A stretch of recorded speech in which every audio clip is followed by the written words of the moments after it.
क्या आप जानते हैं कि पाकिस्तान में अंडा, अदरक और चीनी कैसे है? क्या भाव है इनके? आपको बता देते हैं कि अदरक जो है पाकिस्तान में वो 1000 रुपए किलो के पार हो चुका है, चीनी 100 रुपए से ऊपर जा चुका है और एक अंडा पाकिस्तान में 30 रुपए का है। अब आप सोच रहे होंगे कि आखिर हम आपसे ये सब क्यों पूछ रहे हैं? ये हम नहीं पूछ रहे हैं, बल्कि इंटरनेट पर आजकल बांग्लादेश के ट्विटर यूजर्स पाकिस्तान के ट्विटर यूजर से पूछ रहे हैं कि आप बताइए कि अदरक की कीमत आपके यहाँ कैसे है, आप खाना कैसे खाते हैं, आप लोग जिंदा कैसे हैं।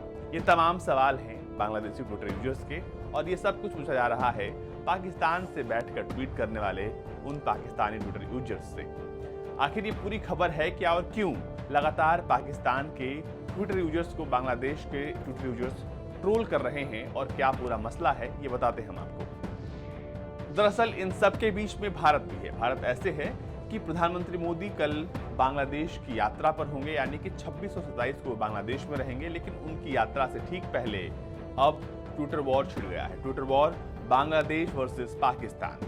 जी हाँ, ट्विटर पर लोग लगातार पाकिस्तान को ट्रोल कर रहे हैं, क्योंकि एक तरफ जहां पाकिस्तान के लोग पीएम मोदी की इस यात्रा को लेकर आलोचना कर रहे थे, तो दूसरी तरफ बांग्लादेश के जो ब्रिगेड है, ट्विटर ब्रिगेड, उसने मोर्चा संभालते हुए पाकिस्तान को आड़े हाथों लिया और उस पर हमलावर हो गए। बांग्लादेश के लोगों ने पाकिस्तान को उसकी हैसियत दिखाई। बांग्लादेशियों ने पाकिस्तान से पाकिस्तान की अर्थव्यवस्था, सामाजिक विकास, डिप्लोमेसी जैसे मामलों पर सवाल पूछना शुरू कर दिया, जिसका पाकिस्तानियों के पास कोई जवाब नहीं था।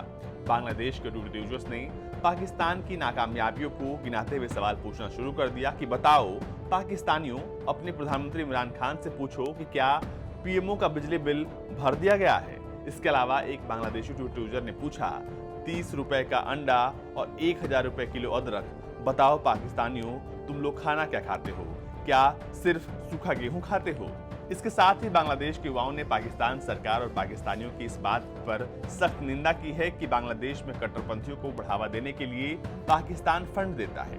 वही आरोप ये भी लग रहे हैं कि पीएम मोदी के दौरे के दौरान परेशानी बढ़ाने के लिए पाकिस्तान ने मुस्लिम कट्टरपंथियों को पैसे दिए हैं। ये इसलिए है क्योंकि बांग्लादेश की यात्रा से ठीक पहले हिफाजते इस्लाम नाम के एक कट्टरपंथी गुट ने प्रधानमंत्री मोदी की यात्रा को लेकर एक गिरफ्तारी दी है और कहा है कि वो यहाँ पर उनकी यात्रा को पूरा नहीं होने देंगे। जी हाँ, पाकिस्तान में बैठे तमाम जो वाक़ा हैं वो कट्टरपंथियों को फंड करते हैं, जिनके जरिए बांग्लादेश में धार्मिक उन्माद फैलता है और ये लोग जो उनके शागिर्द हैं वो फैलाते हैं। इसी को लेकर हिफाजते इस्लाम ने एक बयान जारी किया और कहा है कि वो पीएम मोदी के इस कार्यक्रम को पूरा नहीं होने देंगे। इसके बाद लोगों ने ट्विटर पर हिफाजते इस्लाम के इस गिरफ्तारी का जवाब दिया और कहा कि वो प्रधानमंत्री मोदी और बांग्लादेश के साथ हैं। आपको बता दें कि कल बांग्लादेश 50वां स्वतंत्रता दिवस मना रहा है, जिसमें प्रधानमंत्री नरेंद्र मोदी बतौर मुख्य अतिथि हिस्सा लेने वाले हैं। लेकिन ये बात पाकिस्तान के लोगों को और ये बात हिफाजते इस्लाम के लोगों को पच नहीं रही।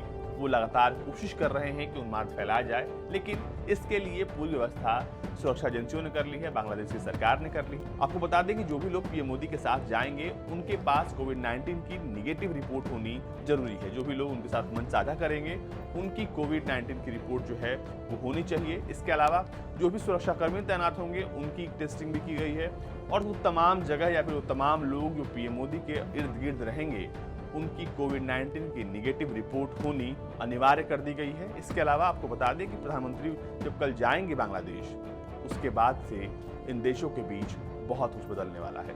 बांग्लादेश हर दिन एक नई ऊंचाइयों को छू रहा है। पहले लिस्ट डेवलप्ड नेशन से वो बाहर निकला, जिसके बाद लोग ये भी कह रहे हैं कि बांग्लादेश धीरे धीरे विकासशील देशों की कतार में आगे बढ़ रहा है और वो वाकई में मुख्य धारा से जुड़ना चाहता है, क्योंकि जिस हिसाब से पाकिस्तान और बांग्लादेश, यानी कि पाकिस्तान के बनने के बाद बांग्लादेश का उदय हुआ, तब से लेकर अब तक बांग्लादेश ने कई तरह के उतार चढ़ाव देखे हैं, लेकिन बावजूद इसके वहां पर जो कट्टरता है यानी पाकिस्तान में, वो बांग्लादेश में बहुत ही कम है। इसके अलावा बांग्लादेश में जो धार्मिक स्वतंत्रता हो गई या फिर ये कह लें कि मानवाधिकारों को लेकर जो लड़ाई है वो उतनी नहीं लड़नी पड़ती, क्योंकि बांग्लादेश की सरकार हमेशा वहाँ के लोगों के लिए सजग रहती है, बजाय पाकिस्तान की सरकार के।